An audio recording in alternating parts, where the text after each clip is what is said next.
Today we're going to learn about adjective agreement. What are adjectives? Adjectives in English are doing words, and in Swahili we call them vivumishi. So, how do adjectives agree when it comes to Swahili? Perhaps in English, when you wanted to say a good person,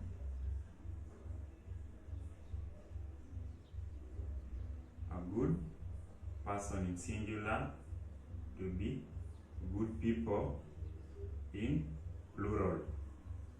So you realize the adjective here is good, and it doesn't change whether the sentence is in singular or plural. Good remains good. But what about Swahili? When you come to Swahili, now it's different. Adjectives agree with noun classes. The adjective must match the noun class to agree. Perhaps a good person will be mtu mzuri. Good people will be watu wazuri. Now you realize mzuri changes to wazuri. Why is that? Because the noun class of mtu, which is a person, is a, wa, or wa. Awa when it's a verb, when it's agreeing with the verb, and wa when it's agreeing with the adjective and the noun itself. Mtu, watu. Now you see the noun class affects the adjective prefix. You see now mtu changes to watu because of the noun class wa.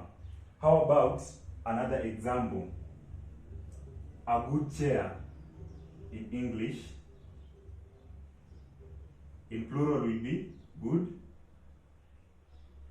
chairs. But what happens when we come to Swahili? A good chair in Swahili, it is kiti kizuri. Good chairs will be viti vizuri. You realize now ki here changes to v when the adjective is agreeing. So the adjective must agree with the noun, and for adjective to agree with the noun, you must match it with the correct noun class. Now you see kiti, which is a chair, it falls under the noun class ki v. So noun classes affect the prefix adjective, like the prefix in the adjective. You see, the adjective is zuri, but now it's affected by the noun class ki v because we're not talking about a chair, and it's not kiti mzuri because we're no longer talking about a person, and a person lies between the noun class of awa or wa. So that is how our adjectives agree in Swahili. They must agree with the noun class.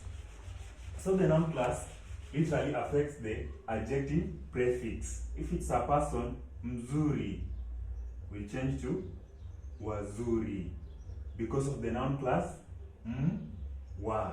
If it's a chair, a good chair, kizuri will now change to vizuri in its plural because it lies under the noun class ki vi.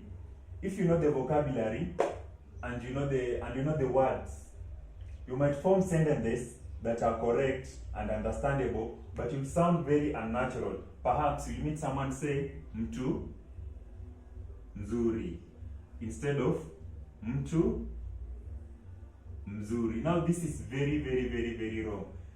As much as someone will understand you that you are meaning a good person, you will be sounding very unnatural without the noun classes. And they also affect the verb agreement. Perhaps mtu mzuri amekuja,